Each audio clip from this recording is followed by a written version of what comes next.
Hello friend, जय Jagannath. Only veterinary channel को मुझे स्वागत करुच्ची।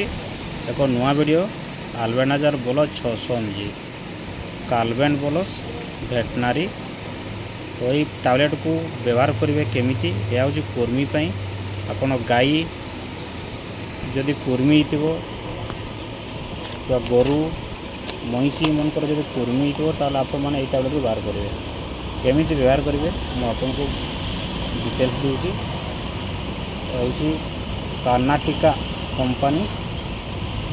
तो यह हूँ आप 600 मिलीग्राम टैबलेट 600 मिलीग्राम अच्छी आमर 600 मिलीग्राम को 4 बोलस को दाम अच्छी 41 टका 20 पैसा। देखो ये हूँ काल्बेन टैबलेट, काल्बेन आल्बेनाजार 600 mg। तो आपड़ देवे गोरु बा गाई मान को देवे आप डोज आपको देखा डोज देखो।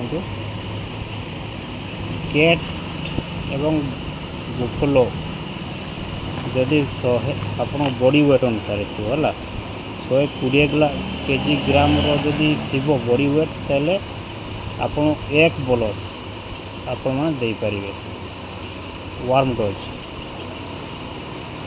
आतापर ग्लूको डोज अच्छी 3 बोलस दे पारे बुझिपारे। सीप गोट पिग हॉर्स कैमेल 60 केजी पाखापाखि थी बोले हाफ बोलस यू हाफ आप हाफ दे पारे। तो यहीपरिका डोज अनुसार आप कहे तो या आप अनुमान अनुसार कम बेसी हो पार। आप अनुमान देवे गोटे गाई आपंकर 100 किलोग्राम बॉडी वेट थो जदि थो ताल आप मैंने 1 बोलस आप दे पारे। जर्सी बड़ बड़ जर्सी गाई हेले आप दुईटा देवे आ छेड़ी मेना को हेले फाड़े फाड़े दे पारे बुझिपारे। पूरा छोट छेड़ी को हेले आप 4 भाग दे पारे। तो यहाँ देवे तार पर अन्य टैबलेट अच्छी अन्य टैबलेट आप कमेंट करेंगे तो अन्य टैबलेट मैं बतईदेवी छेड़ी किंतु आप मैंने गोरु गाई मानक आप मैंने यही टैबलेट को व्यवहार करूँ